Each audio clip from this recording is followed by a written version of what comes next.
तो फिर से आप सभी का स्वागत है इस नए वीडियो में। और जहां हम फिर से देखने जा रहे हैं साइंस के कुछ ऑब्जेक्टिव क्वेश्चन। आपको पता होना चाहिए कि साइंस का अगर क्वेश्चन पूछेगा तो बहुत ज़्यादा हाई लेवल का क्वेश्चन नहीं पूछेगा। और आविष्कारक में कुछ क्वेश्चन बच गए थे, उसी कुछ क्वेश्चन को पूरा कराने आ गए हैं। और इससे पिछले वाले वीडियो में हमने कुछ क्वेश्चन कराया है। ठीक है, चैनल पे नए हैं तो चैनल पे सब्सक्राइब कर लेंगे ताकि आपको जो है सो क्या कहते हैं उसको पल पल की अपडेट मिलती रहेगी। ठीक है ना, पल पल की अपडेट मतलब कहने का मतलब है कि जब हम कोई वीडियो डालेंगे तो मिल जाएगा। अच्छा, मन होगा तो कर सकते हैं, नहीं मन है तो नहीं कर सकते हैं, कोई बात नहीं है। चलिए देखते हैं आज का इस क्वेश्चन बिना बकवास किए हुए। हालांकि बकवास तो क्या सेकेंड कर लिए, 52 सेकेंड बकवास कर लिए, ठीक बात है। चलिए 52 सेकेंड बकवास के बाद 36 नंबर क्वेश्चन, 35 को क्वेश्चन हम पीछे कर चुके हैं। ठीक है, पिछले वीडियो में आप लोग जा करके देख सकते हैं। ठीक, 36वां क्वेश्चन, सिस्मोग्राफ का डैश का पता लगाने के लिए किया जाता है।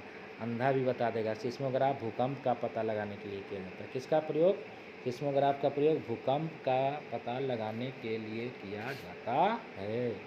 नेक्स्ट क्वेश्चन, ठीक है, कार्बोरेटर का उपयोग क्यों होता है? ठीक है ना, पेट्रोल के साथ इंजन को क्या मतलब, कार्बोरेटर इंजन में जो प्रयोग करते हैं तो पेट्रोल के साथ हवा को मिक्सित करने के लिए इसका प्रयोग किया जाता है, कार्बोरेटर का। ठीक है, उसके बाद बताइए, रेक्टिफायर एक यंत्र है जो क्या करता है? तो एसी को डीसी में बदलता है। क्या करता है? रेक्टिफायर का यंत्र है जो एसी को डीसी में बदलता है। एसी को डीसी में बदलता है रेक्टिफायर। उसके बाद है, सूर्य की किरणों की तीव्रता मापने के लिए किसका प्रयोग करेंगे? बताइए, सूर्य की किरणें की तीव्रता मापनी है, उसके लिए हम दोस्तों एक्टियोमीटर का प्रयोग करेंगे। किसका करेंगे? एक्टियोमीटर। सूर्य की किरणों की तीव्रता मापने के लिए एक्टियोमीटर का प्रयोग करेंगे। नेक्स्ट है, एक उड़ते हुए चक्के के प्रति सेकंड घूर्णन की किससे मापी जाएगी? उड़ रहा है, उड़ते हुए चक्के की घूर्णन जो मापेंगे वह किससे मापेंगे? स्ट्रेबोस्कोप। किससे मापेंगे? स्ट्रेबोस्कोप से मापेंगे। किससे मापेंगे? स्ट्रेबोस्कोप से मापेंगे। निम्नलिखित में से कौन सा उपकरण चिकित्सकों द्वारा इस्तेमाल किया जाता है? जी हाँ, चिकित्सकों द्वारा स्टेथोस्कोप यानी कि आला का प्रयोग किया जाता है। आला जो हृदय की धड़कन सुनने में प्रयोग किया जाता है। ठीक है, नेक्स्ट क्वेश्चन, साइक्लोट्रॉन किसका त्वरित करने के लिए प्रयोग किया जाता है? साइक्लोट्रॉन किसको त्वरित करने के लिए प्रयोग किया जाता है? तो साइक्लोट्रॉन जो है परमाणु को त्वरित करने के लिए प्रयोग करते हैं। किसको? परमाणु को। किसको? परमाणु। किसको? परजोरमाणु, परमाणु। साइक्लोट्रॉन परमाणु। ठीक है, नेक्स्ट है, निम्नलिखित में से कौन सा यंत्र प्रतिवर्ती धारा को एक दिष्ट धारा में परिवर्तित करता है? प्रत्यावर्ती धारा को एक दिष्ट धारा में परिवर्तित करने का काम कौन सा यंत्र करता है? दोस्तों अभी पढ़े हैं रेक्टिफायर जो एसी को डीसी में बदलता है, तो वही हो गया प्रतिवर्ती धारा यानी कि अल्टरनेटिंग करंट। एक दिष्ट धारा मतलब डायरेक्ट करंट, एसी को डीसी में बदलने का काम करता है रेक्टिफायर। उसके बाद अगला क्वेश्चन, कुलिज नलिका का प्रयोग क्या उत्पन्न करने के लिए किया जाता है? कुलिज नलिका का प्रयोग एक्स किरण उत्पन्न करने के लिए किया जाता है। कौन सा किरण? एक्स किरण। ठीक बात है। अगला है, रिकॉर्ड करने और रिकॉर्ड की हुई डिक्टेशन को पुनः रिप्रोड्यूसन करने के लिए उपयुक्त, मतलब वो रिकॉर्ड कर लिए और उसको फिर से बजा दिए, उसके लिए कौन सा उपयोग किया जाता है? बताइए, आप लोग खूब रिकॉर्डिंग करते। हाँ, ठीक है ना, डिक्टाफोन। क्या होता है? डिक्टाफोन। रिकॉर्ड करके उसको पुनः रिप्रोड्यूस करने के लिए डिक्टाफोन। नेक्स्ट है, ध्वनि की तीव्रता मापने वाला यंत्र। बताइए बताइए, ध्वनि की तीव्रता मापने वाला यंत्र कौन सा है? ध्वनि की तीव्रता मापने वाला यंत्र कौन सा है?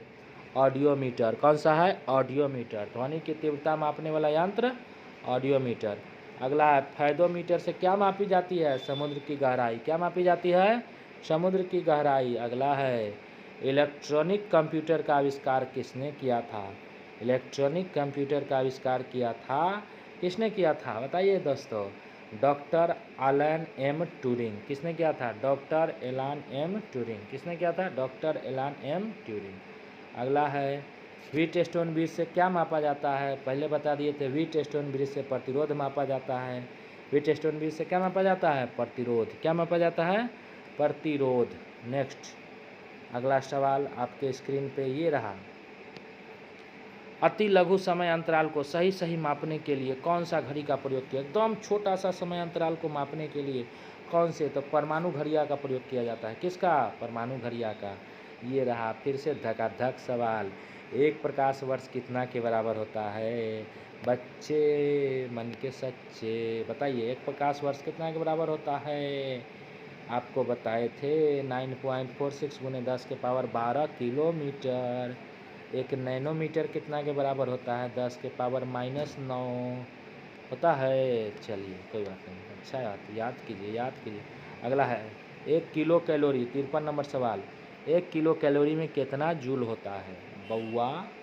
तो 1 किलो कैलोरी में 4.2 गुने 10 के पावर 3 जूल होता है। कहिएगा तो इसको बदलिएगा तो 4200 जूल होता है। कितना जूल होता है? 4200 जूल होता है। ठीक है। उसके बाद है 1 मेगावाट, यानी कि 1 मेगावाट घंटा कितना के बराबर होता है? मेगा मेगा मेगा, समझ में आ रहा है? मेगा कर देगा तुमको ठेगा, ठीक है ना। 1 मेगावाट घंटा कितना के बराबर होता है? तो मेगा का मतलब होता है, ठीक है, 3.6 गुने 10 के पावर 9 जूल। 1 मेगावाट कितना के बराबर होता है? 3.6 गुने 10 के पावर 9 जूल के बराबर होता है 1 मेगावाट घंटा, ठीक है ना। मेगावाट घंटा, चूँकि क्या चूँकि, ठीक है। 1 जूल कितना अर्क के बराबर होता है? 1 जूल 10 के पावर कितना? सोचो दिमाग में। 1 जूल 10 के पावर 7 अर्क के बराबर। सोचिए सोचिए, 1 जूल कितना के बराबर होता है? 10 के पावर 7 अर्क के बराबर होता है। 1 जूल 10 के पावर 7 अर्क। 1 नैनो सेकेंड 10 के पावर -9। नैनो का वैल्यू 10 के पावर -9। एंगस्ट्रॉम का वैल्यू 10 के पावर -10।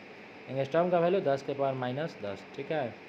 अगला, एक अश्व शक्ति कितना के बराबर होता है? 746 वाट। एक अश्व शक्ति 746 वाट। अगला, एक माइक्रोन कितना के बराबर होता है? माइक्रोन मतलब समझते हैं? क्या समझते हैं माइक्रोन का मतलब? कुछ नहीं समझते हैं, ठीक है ना। एक माइक्रोन जो होता है 1/1000 mm के मतलब होता है। 1/1000, ठीक है, 1/1000। एक पिको, पिको पिको का वैल्यू कितना होता है बताओ? नहीं तो पिको पिया देंगे, ठीक है ना। एक पिको का वैल्यू होता है 10 के पावर -12, ठीक है ना। Milli, centi, decimetre, deca, hecto, kilometre, इसी में पढ़े थे। Pico, nano, femto, atto, zepto, ठीक है ना। फिर इसका पहला चैप्टर निकाल के देख लीजिएगा, इसमें सारा पावर लिखा हुआ है, ठीक है। नेक्स्ट, 1 किलोमीटर दूरी में कितना होता है? अनुभव बताएगा। 1000 मीटर होता है। 1 नॉटिकल मील में कितना होता है? यो अनुभव बताएगा। 1.85, यानी कि लगभग में ऐसे 1600 के आसपास होता है, लेकिन अगर नॉटिकल मील ऐसे दिया हुआ है ना तो वही होता है, ठीक है ना। 1.85 किलोमीटर। और 1 फैदम कितना के बराबर होता है ये बता दीजिए तो समझेंगे। तो उसी के आसपास होता है 1.80। 1 फैदम कितना के बराबर होता है? 1.80। 1 फैदम कितना के बराबर होता है? 1.80, ठीक है ना। नेक्स्ट है, 1 मील कितना के बराबर होता है? 1 मील कितना के बराबर होता है? तो 1.61 कितना के बराबर होता है? 1 मील 1.61 के बराबर होता है। कितना के बराबर होता है? 1.61। नेक्स्ट सवाल की ओर चले? बिल्कुल चलेंगे, आज तो इसको ख़त्म करके ही छोड़ेंगे। छोड़ेंगे न साथ हो साथिया मरते दम तक। 65 नंबर सवाल बताइए। 1 बैरल कितना के बराबर होता है? 1 बैरल जो होता है 159 लीटर के बराबर होता है। कितना के बराबर होता है? 159 लीटर के बराबर होता है। 1 बैरल 159 लीटर। 1 बार कितना पास्कल के बराबर होता है? 1 बार जो होता है 10 के पावर कितना पास्कल? 10 के पावर 5 पास्कल के बराबर होता है। जिस तरह से 1 न्यूटन बराबर 10 के पावर 5 डैनिया होता है, 10 के पावर 5 डैन, उसी तरह से 1 बार बराबर 10 के पावर 5 पास्कल। अब देखिए 1 किलोग्राम भार राशि का वजन कितना होता है? एग्जैक्ट में 9.8 होता है, लेकिन आपके सेट में 10 न्यूटन था, लेकिन लगभग में चूँकि वहाँ पे 9.8 नहीं था, समझे। उसके बाद बताइए, प्लांक नियतांक जो होता है कांस्टेंट होता है, इसका मान कितना होता है? ये भी बोले थे प्लांक कांस्टेंट का मान रट लेने के लिए, लेकिन के रटेगा बोलो हमारे बाबूजी। 6.63 गुने 10 के पावर -34 जूल सेकेंड। 6.63 गुने 10 के पावर -34 जूल सेकेंड, ठीक है। अगला, इलेक्ट्रॉन का द्रव्यमान MeV में होता है। कितना होता है? इलेक्ट्रॉन का द्रव्यमान MeV में कितना होता है? 0.51 MeV। कितना होता है? 0.51 MeV। नेक्स्ट, 1 माइक्रोन में कितने मीटर होते हैं? 1 माइक्रोन में कितने मीटर होते हैं? अंडरस्टैंडिंग कि नॉट अंडरस्टैंडिंग? 10 के पावर माइनस 6, माइक्रोन में 10 के पावर माइनस 6। एक माइक्रोन में कितना होता है? 10 के पावर माइनस 6, 10 के पावर माइनस 6। नेक्स्ट, एक जूल कितना कैलोरी के बराबर होता है? लास्ट सवाल है, बताइए। एक जूल जो होता है 0.24 कैलोरी के बराबर होता है। कितना के बराबर होता है? 0.24 कैलोरी के बराबर होता है। तो आप लोग, ठीक है ना, देखिए फालतू का मतलब कुछ इधर उधर जो देखते रहते हैं, ठीक है। तो ऑब्जेक्टिव क्वेश्चन यही है, हम लगातार डालते रहेंगे, आप लोग देखते रहिए, दिमाग में इसी तरह से जाते रहेगा। इतना इतना इतना ऑब्जेक्टिव करा देंगे ताकि इसी में से आएगा। समझ में आया? फालतू का इधर उधर जो वीडियो देखते रहते हैं वो सब मत देखिए, इसी को चला लीजिए और देखते रहिए। एक माइक्रोन 10 के पावर माइनस 6, एक जूल 10.24 नहीं, और हम बोलते जाएंगे एक एमी भी 0.51। अच्छा, इस सबको एक बार पीछे करके अब मेरे आंसर बोलने से पहले आप लोग सोचिएगा कि क्या याद हुआ या नहीं हुआ, समझे? क्योंकि हम तो बनाएंगे तो फिर क्या, कुछ नहीं होगा। देख लेते हैं। चलिए 36 नंबर सवाल से देखिए, तो इसका आंसर बताइए। सिस्मोग्राफ भूकंप, सिस्मोग्राफ भूकंप, जल्दी जल्दी। कार्बोरेटर का प्रयोग, सोचिए, जल्दी सोचिए। पेट्रोल के साथ हवा मिश्रित करना, सही सोचिए। अगला सोचिए। रेक्टिफायर का प्रयोग, अगला सोचिए। एसी को डीसी में, बिल्कुल सही जवाब। चलिए सोच लिए। सूर्य की किरणों की तीव्रता किसके द्वारा मापा जाता है? सोचिए, दिमाग पे जोर डालिए। एक्टियोमीटर, बिल्कुल सही सोचिए। अगला सवाल। एक उड़ते हुए चक्के को प्रति घूर्णन, सोचिए तो स्टेबोस्कोप, बिल्कुल सही सोचिए। अगला चलिए। निम्नलिखित में से कौन सा उपकरण चिकित्सकों द्वारा, सोचिए तो ऑप्शन देख के, चिकित्सकों द्वारा कौन सा उपकरण जो है प्रयोग किया जाता है? स्टेथोस्कोप। क्या किया जाता है? स्टेथोस्कोप, चिकित्सकों द्वारा स्टेथोस्कोप, बिल्कुल सही सोचिए। चलिए 42 नंबर सोचिए। साइक्लोट्रॉन किसको त्वरित करने के लिए प्रयोग किया जाता है? साइक्लोट्रॉन, परमाणु, बिल्कुल सही सोचे। चलिए अगला सोचिए। निम्नलिखित में से कौन सा यंत्र प्रत्यावर्ती धारा को एक दिश धारा में बदलता है? रेक्टिफायर, बिल्कुल सही सोचिए। चलिए अगला सोचिए। कुलिज नलिका का प्रयोग क्या उत्पन्न करने के लिए किया जाता है? कुलिज नलिका का प्रयोग एक्स किरण, बिल्कुल सही सोचिए। एक्स किरण, क्या सोचे?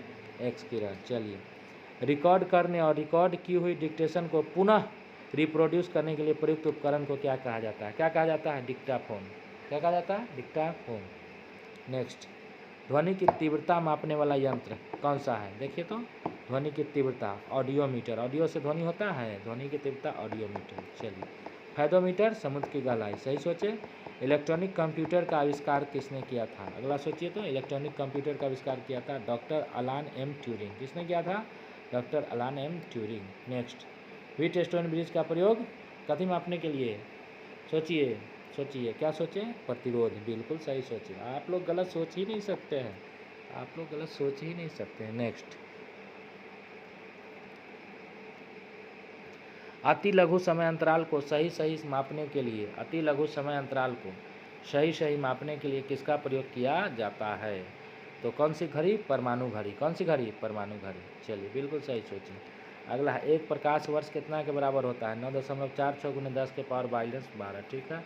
एक नैनोमीटर 10 के पावर माइनस 9, 10 के पावर माइनस 9 मीटर होता है रे बबुआ। इस सेंटीमीटर में डाल दिया, तो हम देखिए नहीं किए यार, रिदम में मार दिए, ठीक है ना। इस 10 के पावर माइनस 7 होगा यहाँ जी, 10 के पावर माइनस 9 मीटर होता है। सेंटीमीटर में बदल के मारना है, ध्यान नहीं दिए हम, उस समय गलती करा दिए थे, सॉरी। SORRY, ठीक है। नेक्स्ट, 1 किलो कैलोरी कितना जूल के बराबर होता है? 1 किलो कैलोरी कितना जूल के बराबर होता है? 4.2 गुने 10 के पावर 3 जूल, यही ना था? बिल्कुल सही था। 1 मेगावाट घंटा कितना के बाद? 3.6 गुने 10 के पावर 9, 1 मेगावाट घंटा 3.6 गुने 10 के पावर माइनस 9। 1 जूल कितना अर्घ? 10 के पावर 7 अर्घ। 1 जूल कितना अर्घ? 10 के पावर 7 अर्घ। 1 नैनो सेकेंड कितना के बराबर होता है? 1 नैनो सेकेंड कितना के बराबर होता है? 10 के power minus 9 second. 1 nano second कितना के बराबर? 10 के पावर माइनस 9 सेकेंड, सही सवाल। अगला, 1 एंगस्ट्रॉम कितना मीटर के बराबर होता है? कितना 10 के पावर माइनस 10 मीटर, सही सोचे थे। 1 अश्व शक्ति 746 वाट, ठीक है। 1 माइक्रोन कितना के बराबर? 1/1000, ठीक है। 1 पिकोग्राम, पिको, 1 पिकोग्राम कितना के बराबर? 10 के पावर माइनस 12 पिकोग्राम। 1 किलोमीटर दूरी का तात्पर्य 1000 मीटर। 1 नॉटिकल मील 1.85 किलोमीटर। 1 नॉटिकल मील 1.85। 1 फैदम 1.80। एक मील कितना के बराबर होता है? एक मील कितना के बराबर होता है बताइए तो? 1.61 लगभग 1600 मीटर के आसपास बराबर होता है, ठीक है ना। नॉटिकल मील, फैदम और मील, ठीक है ना। ध्यान में रखिए आप लोग, आप ही लोग को रखना। एक बैरल कितना के बराबर होता है? 159 लीटर। एक बैरल 159 लीटर के बराबर। एक बार में कितना पास्कल? 10 के पावर 5 पास्कल। एक बार में कितना पास्कल? 10 के पावर 5 पास्कल।